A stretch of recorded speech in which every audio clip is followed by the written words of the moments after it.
And I had the house that I bought. I was really debating on what to do with that because I liked living there, except for the neighborhood was sketchy. And I'm like, well, I could turn this into a rental and go buy something else. Mhm. Rental in an area where there's occasional gunshots and Mhm. break-ins and prostitutes and drug deals, like all of this stuff. Yeah, it's a great feeling. I mean, oftentimes they've got tears of joy, right? Yeah. Because the banks were telling them no, and had lost hope. Yeah. I'm usually the last call. They like start Googling Mhm. options, and when I can get them in a house, it's a great thing. I mean, boats would go down, and we had some close calls where like the bows going into the O wave and Mhm. windows are like underwater. You're Yeah. like they knock out windows. We never had it happen, but that's scary. I want to Mhm. like change my life, kind of, and I wasn't initially prepared to like stop doing graphic design. I was just Mhm. gonna invest alongside, but I was like, I can't do everything. I was kind of tired of the graphic design, the business side of it. I'm like, I'm going all in. Mhm. So I went all in. But I thought, this might be kind of tough, like all about numbers and negotiation, kind of dog eat dog. Did you know there's a technology that's actually an app on your phone that uses sound waves to tell your brain what you want your brain to do? We had a young man that was on a guest on our podcast, the Mike Litton Experience, who had a traumatic brain injury. He was sleeping 3 hours a night. He's using Newcalm now and he's sleeping more. Go to newcalm.com, Mike15 promo code. Newcalm.com, promo code Mike15 for an extra 15% off. Go today. Welcome to the Mike Litton Experience podcast. Everyone has a story, and our passion is to help them tell it. Mike is passionate about being a father, a teacher, a realtor, an investor, and a leader. And now, introducing the host of the Mike Litton Experience, Mike Litton. James Brown, thank you so much for being our guest on the Mike Litton Experience. Like we talked about before we hit record, everybody has a story, and our passion is to help them tell it. So, with your permission, we're going to start with where you were born, go up to today, and then we want to talk about realsolutions.org and kind of how you guys are helping people get into home ownership. And not just home ownership, but also into buying investment property. Like I listened to Eric's story on your website, that kind of thing. It's really cool. Yeah, yeah. So thanks again for being here, bud. I'm happy to be here. So where were you born? Anchorage, Alaska. Yeah, Yep. gotta love Yeah. it. Did Yeah. you grow up Yeah. there? I grew up there. Yeah, until I was 18. I moved to Colorado for college, but it was a great place to grow up. What was your favorite thing about growing up there? Outdoors. I mean, like snowmobiling, um, cross country skiing. I played hockey. Got into snowboarding when that was like the new thing. Making our own snowboards. Hunting caribou, fishing. My dad had a commercial salmon boat in Kodiak, so I basically grew up working on his boat in the summers. So Yeah, almost yeah, deadly as catch, right? it can be dangerous. It's not like the level of dangerous catch where they're fishing those big boats out in the winter, but it gets gnarly. Yeah. Like a couple times, I mean, boats would go down, and we had some close calls where like the bows going into the O wave and Mhm. windows are like underwater. You're Yeah, like they knock out windows. We never had it happen, but that's scary. it'll get your attention. It'll get your attention. So Oh we yeah. went we went halibut fishing out of Oregon, and the Oh and where Tillamook's headquarters are, yeah. Gibraltar, I think it was, and we go out of the harbor, and the seas are unbelievable, like 20 feet. I mean, they're just unbelievable, right? And we're going out, and as we're going out, they tell us that just a few months prior, that an entire boat crew had passed away going out of this. Great. Thanks a lot. Right. I mean, Yeah. it was nuts, man. And it literally leaves you, when you're up there, it leaves you wondering, how much worse could it be in places like Alaska? Because you Yeah. watch this stuff on Deadliest Catch and it's gnarly, right? Yeah. It's just crazy. So yeah, it's got to be something that you have to get used to after a while. But man, alive, I mean, yeah. So growing up there, it sounds like it was pretty cool. Who was the most influential person to you growing up? Both my folks, Yeah, I mean, my dad, they were both teachers. They yeah, ended up in Alaska to teach school. And then my dad, through some family, ended up in the commercial salmon business in the summer. So there's a lot of teachers that had the summer off and they'd go yeah. fish for salmon in the summer. So um, you know, my dad's he's a yes man.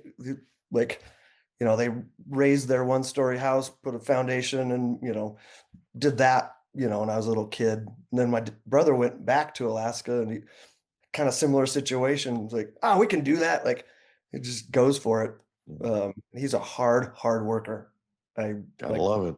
He's retired and he still works his ass off. Like, it's pretty cool to see. It's inspirational. Yeah, it's amazing when you grow up in a family of people that have an amazing work ethic Yeah, because it's just something that it's part of the standard, right? yeah. Amazing how that works. So in high school, did you have a favorite subject? My favorite subject was physics, but I was the worst at it. Like, I got the worst grade in there. I think it barely passed, like a D minus or something. But it's fascinating to me. So I thought that was cool. And then as I got into college, I was always artistic, creative, and so that's where my career went. So I was a graphic designer right out of college for 25 years before I got into real estate. Wow, I that's still use cool. those skills in marketing Mhm. for myself and marketing people's properties and all of that. But yeah. That's cool, man. That's cool. Yeah. So in high school, did you have a favorite teacher? Yeah, my English teacher. Yeah, he was a cool guy. I always Amazing how like English. Isn't it amazing how teachers can have such a major impact on your lives? It's like all of a sudden you realize they get me, or they see something in you that you didn't know was there. You know what I mean? Yeah, yeah. It's really cool. Yeah, so Really cool. thoughtful. I So, appreciate that, my parents being teachers oh, too, sure, absolutely. right? It's interesting because I never had this draw to go into, like, teaching school. Mhm, Um, but now where I'm at, I'm just starting my coaching program, mhm, and I've been teaching. I teach a continuing education class for realtors. Um, we have a cash flow club, like an mhm. investing group here in Colorado. So I share what I know, Yeah. and I really get a lot of. I love the feedback and being able to help people. So I'm kind of came full circle. Amazing how that works. Yeah, yeah, It's really cool. It's great that you're giving back that way. That's really neat. yeah, So after high school, you make a decision to go to college. Sounds like you go to Colorado. What yeah. was it that made you make that move to Colorado and go to school there? Um, Two things. One, I was 18 and I'm like, I grew up in Alaska, which is kind of Mhm. isolated. I'm Yeah. like, I gotta go see the rest of the world. So I shopped around and, looked at some different schools, but they were all schools that had ski resorts close. Cause like I Mhm. said, I was like really into snowboarding, you know, started competing like right out of the gate. And then I wanted to go somewhere where I could continue competing. And so Colorado, look at Powder Magazine, like Mhm. all the good shots are from Colorado pretty much, Yeah. or Utah. So that's why I landed here. It's where And the so best I'm here. powder is, right? That's what they tell us. It's great powder. Yeah. Yeah. Yeah. So which college in Colorado? I went to Western State College in Gunnison, Colorado. Mhm. It's right in the middle of the state, far away, pretty isolated, worse than Anchorage was. Yeah. But it was a cool place. Got the outdoors, and yeah, I love that. That's awesome. So after college, you go into graphic design. What Mm. made you choose that in particular as a profession? Well, I didn't know what I wanted to do for Yeah. sure. My dad suggested just going into business, s- start there. Mhm. But then I had to take I took a drawing class and I was like, I can draw better than anybody here. Mhm. And then it kind of dawned on me. I'm like, oh, you can make a career out of this? Because art, I'm like, I was never drawn to like painting landscapes or portraits or anything like that. Like design, that really got me. And I'm like, hey, Yeah. I could do this. And I'm like, why not make much money?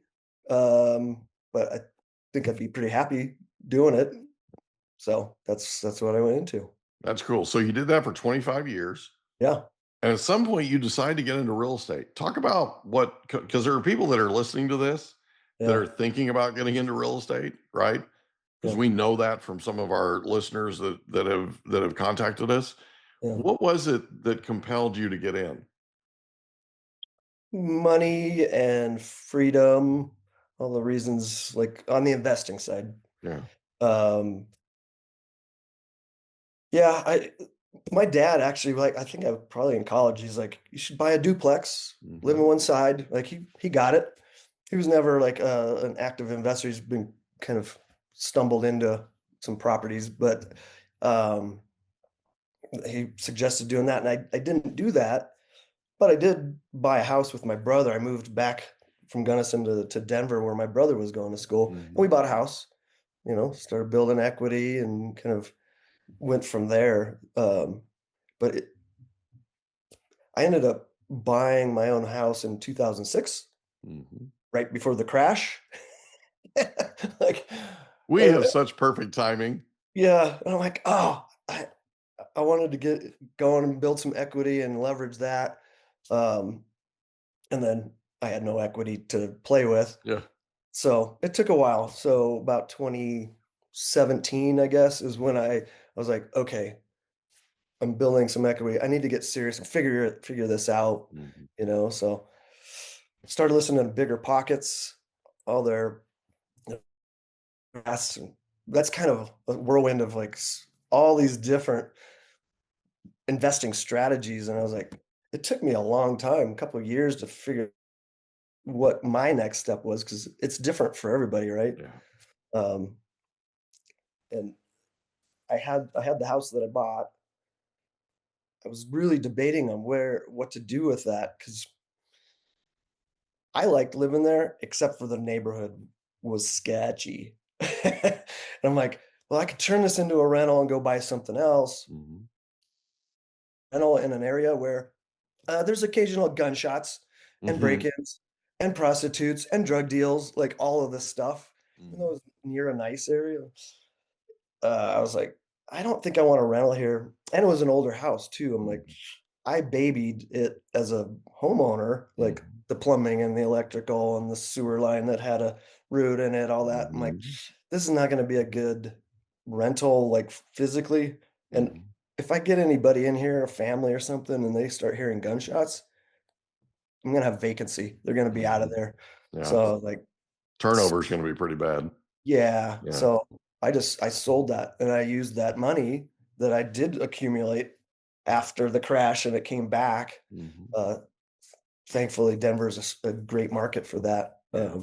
So I used that money to get my investing journey started That's in awesome. That's business. awesome. Yeah. So you get into real estate professionally, Hmm. right? And how did that go? So when you got in, how did it what was the beginning of your career like? Mm.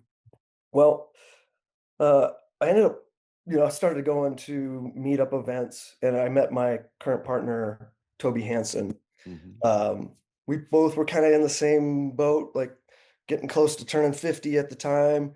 We're like, we've got these goals to like do something different. Like Mhm. he had a background in also marketing, but more like the logistics of running Facebook ads and Google ads for realtors and restaurants and stuff.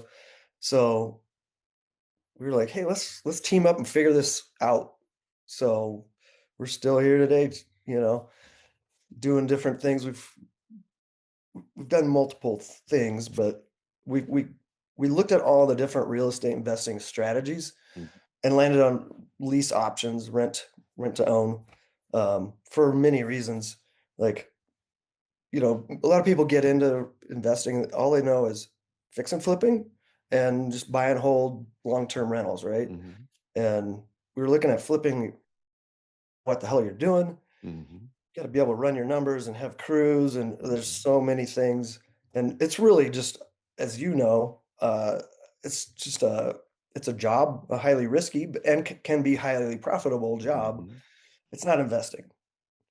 Ideally, you make a lot of money and you Mhm. invest in things that do cash flow. So we were like, let's stay away from that. Mhm. Um, and we didn't have the money to actually do our own deals. So were like, well, we have to learn how to do it and help other people and work together with people. So Toby's really good at researching all these different models and coaches. So we paid for a coach. So we've actually gone through 4 different coaches Mhm. that focus on rent to own specifically, lease Mhm. options, all with kind of different ways that they do it. Uh, Mhm. and that's kind of where I now I'm like, somebody could come if they want to learn that to me, and I could teach them all of the different ones that I've spent all these years and time and money learning. Mhm. So we kind of stick with one way of doing it, but Mhm. we're flexible. It's it, So So we're going to take a real quick break. When we come back, we want to talk about realhomesolutions.org and specifically that one technique that you guys are using in rent to own, lease to own, whatever you want to call it, that actually works for people. We'll be right back. Did you know there's an app that has no side effects that allows you to use sound waves to tell your brain what you want it to do?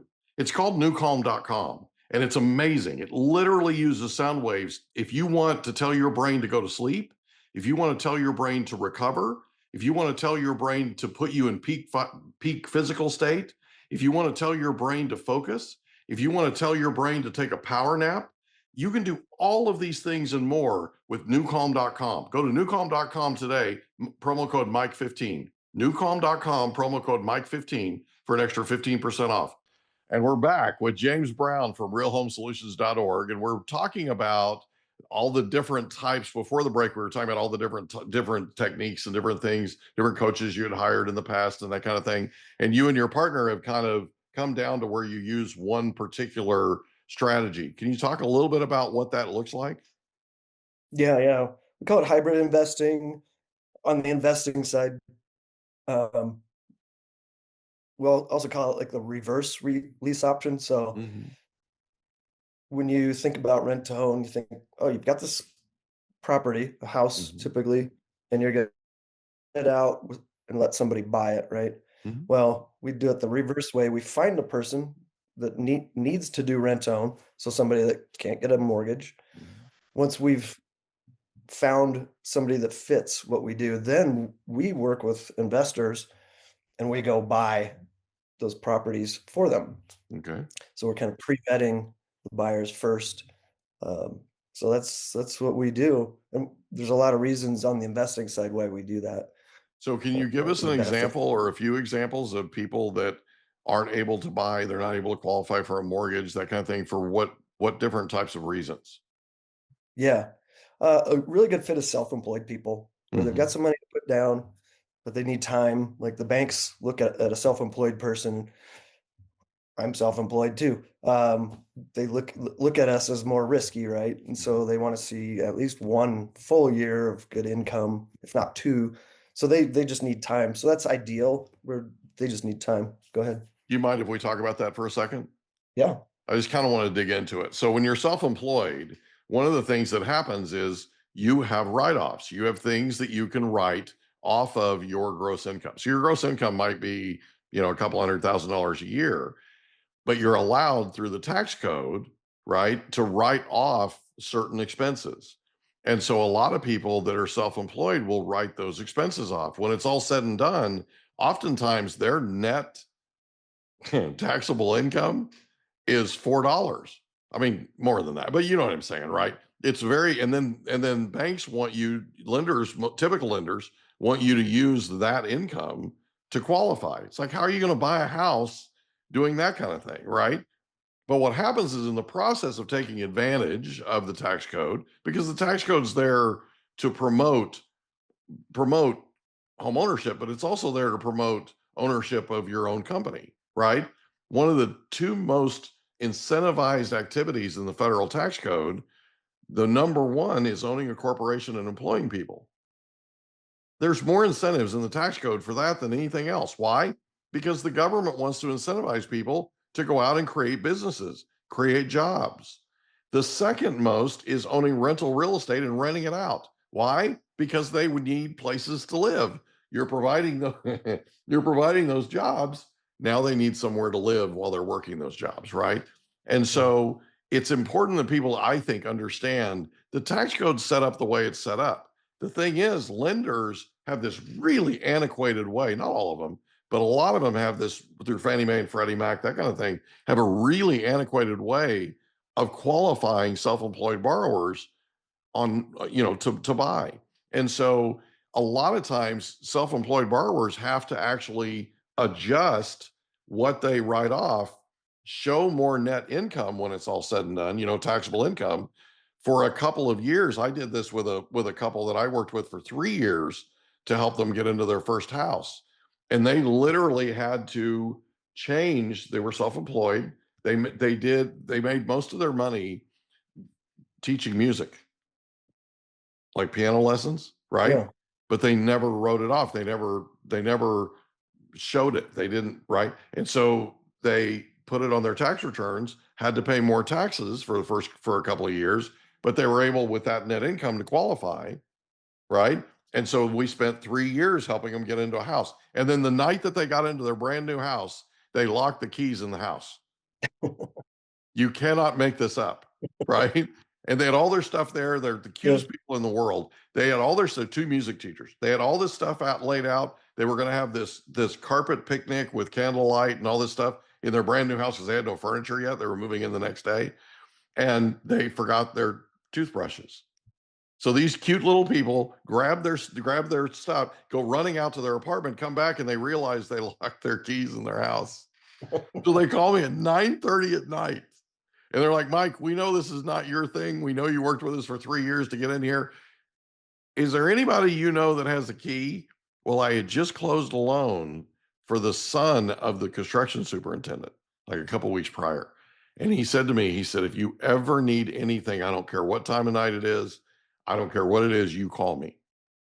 So I called him and I said, hey, you remember what you said a couple of weeks ago? He said, absolutely. I said, right, this is what happened. He goes, that's still on master key. He goes, I have the master key. He goes, I'm just a few minutes away if they don't mind me showing up in my pajamas and my robe. Right? So big, tough superintendent shows up in his pajamas, robe, and bunny slippers. I'm not joking. No way. Right? And they're like, he wore bunny slippers. It's such a crack up, right? This big, tough guy that wears these boots and these jeans, and he's like he's a flannel guy, right? I mean, right? Okay. Pajamas, robe, bunny slippers, but he got them in, right? These people will not refer to me as by my name. They refer to me as their guardian angel. Isn't that wild? Yeah, yeah. But that's what I'm talking about. People that are self-employed don't show income, or sometimes show income and have a lot of write-offs that they take, which you're allowed to do. It's encouraged, right? So that they pay less in taxes. It just makes it tough to qualify. So when you're self-employed, it's a real challenge. So go ahead, give us some other examples of situations where people are not able to qualify. Yeah. There's a lot of self-employed cash businesses, Yeah. uh, you know, landscaping businesses, Mhm. cleaning businesses, super common that they're cash businesses and they don't trust banks and they're hiding their money and not paying In their their tax. mattress. By the way, if you're listening, don't exactly. do that, right? So Right. If you want to buy a house, don't do that. So one of the things that I wanted to point out is, and I've been doing this obviously for 33 years, Yeah. I have dealt with a lot of people that lost their homes to foreclosure. And what is absolutely And you can attest to this. What is absolutely unbelievably amazing is the fire in their eyes, the fire in their belly, the overwhelming desire and motivation that they have to own again. But they Yeah. might be in a place where they have to wait a few years in order to qualify because of different things that have happened in the past. And by the way, if you've had a foreclosure or a bankruptcy, what I want people to understand is some of the best borrowers in the future have had a bankruptcy and a foreclosure in their past because they learned from it, Yeah. right? They made a mistake. They felt like they took too much risk, whatever, that to an extent they got their hands slapped, right? And they've learned from their mistakes. So they don't go at credit the same way they did before. They're a lot less aggressive, I guess is the best way to put it. They're much more conservative, That's a good and point. they understand what's most important to them, right? And Yeah. so I want people to understand that sometimes when you go through this, it's a learning experience and it's a way to improve. It's not something they feel like it's sort of a scarlet letter, but it's not. And I want people to understand that if they have the opportunity to work with you to get into buying a house on a lease to own, rent to own, whatever you want to call it, that's a program that will help them get back into home ownership while they're repairing their credit, while they're doing all the things that they need to do to, for lack of a better term, kind of get back on their feet, right? At least they have something that they're working towards, Yeah. which I think is just absolutely brilliant. And I love the fact that you guys are doing this. So can you tell us a little bit about how it feels to be able to help somebody that can't qualify for a mortgage end up being able to buy that house by renting to own it? Yeah, it's a great feeling. I mean, oftentimes they've got tears of joy, right? Yeah. Because the banks were telling them no, and they like, had lost hope. Yeah. I'm usually the last call. They like start Googling options, and when I can get them in a house, it's a great thing. I helped a couple, got my cat, There you go. and his name's Sinister. Yeah. And Sinister wants to be on camera, just so we're clear, right? Yeah, You're having this meeting. I should be included, yeah, right? yeah. You have any questions for him, Mike? Yeah, exactly. Right. Um, yeah, like during COVID, some people. One example, we had a couple. Had some issues with jobs. They were they might have lost their house, but they had some equity in it. And so I actually helped them sell that house and move into a rural area, which was a challenge and more risk for us. But a rural area in Colorado. But it was near her mom and dad who were getting older, so they were like they wanted to get out of the city and be near her folks, and so we helped them get down there. Yeah. It was cool too because there's many people involved in putting these together. And I sat down once and I was like, I'm gonna make a little video about who was involved, and I could think of like 8 different people. And then I thought about it more. I was like, no, when you really think about it, there's like 13 different people involved. Getting a little granular, like the sewer scope, water testing because it's rural, all that stuff. But yeah, it takes a team. But I love putting that together and helping people. So Now, when you go out there, you've got a septic system, you've got a percolate, you've got perk test, you've got all kinds of things that you have to do. Perk test, by the way, is a test to see how well the soil absorbs water. You're also testing wells. You're trying to make sure the well has water that can be consumed by human beings, right, without making them sick, that kind of thing. yeah, There's a lot to it. And yeah, there's a lot of hands that go into any real estate transaction. And I think it's important that we point out these are people that help make this happen, yeah, right? They're not just hands in a pie. They're people that actually help propel this and make this dream come true for people. And homeownership really is, I believe, still the American dream, and it's you guys have created a way where people can actually go about doing this and they can get back to a place to where they own again. And it just, that dignity, that feeling, that sort of fulfillment, right? That feeling of accomplishment, that kind of thing. We know from research that children that grow up in a home that's owned or a home that's kept for a long period of time do better. They just do better. They do better in school. They do better as adults. They do better growing up. The whole thing. So, Yeah. it's a big thing that you guys are doing and a tremendous value. And I'm really, really proud of you. I'm super glad you guys are doing this. Oh, thanks. Is there anything you'd like to cover before we wrap up? I was just gonna say, like, yeah, like when I got into real estate on the investing side, before I got licensed as a realtor and all that, I just thought, is this something I have to do? I want to like change my life, kind of. And I wasn't initially prepared to like stop doing graphic design. I was just gonna invest alongside, but I was like, I can't do everything. I was kind of tired of the graphic design, the business side of it. I'm like, I'm going all in. Mhm. So I went all in. But I thought, this might be kind of tough, like all about numbers and negotiation, kind of dog eat dog. And then when I really got into it, I found it's a people business, which I love that it's that way. Mhm. We're networking and helping a lot of different people in different ways. And it can be dog eat dog. It is also, but like I love that I would say it's competitive, competitive. right? Now your market may be different than ours, but I would say it's competitive. Yeah, But I've never had a problem with competition.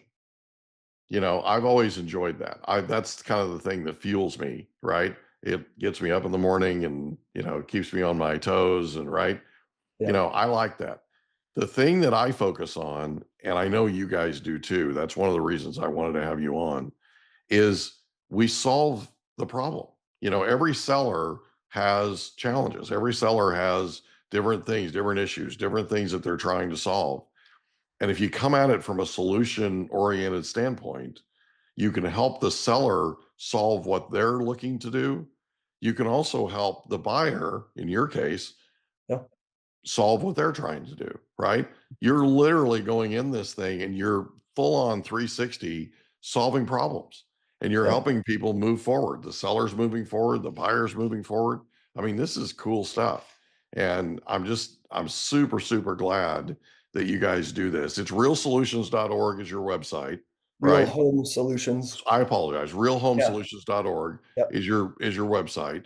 Realhomesolutions.org. And then is there any other way people can get a hold of you if they're curious about what you guys are doing? You know, I'm on Instagram and LinkedIn. Probably easiest to find me on So LinkedIn. what's your Instagram? Uh, well, let's see, jamesbrown.realtor, I think is Okay. and Jambro303 is my personal one. So There you go. And yeah, then what about LinkedIn? Just James Brown? I James can't A. Brown, remember. right? Yeah, I can't remember what the exact thing is. It was hard to, it's such a common name. It's hard to find like a unique URL or whatever. So Well, if people go on LinkedIn and they just type in Real Home Solutions, will they get you? yeah, There you go. that's the best way. Yeah. That'll work. Yeah. James, thank you so much for being our guest on the Mike Litton Experience. This has been a lot of fun, buddy. Thanks, man. It was great. Great to meet you. Great to meet you. Can I ask you a question? Did you know that there's a technology that uses sound waves that'll tell your brain what to do?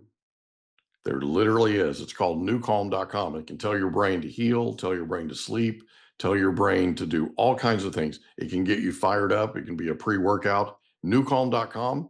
And the promo code is Mike15. Newcalm.com, promo code Mike15 for an extra 15% off. Go today.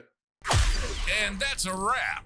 Another episode of the Mike Litton Experience in the books. Reach out to Mike on Instagram at the Mike Litton Experience.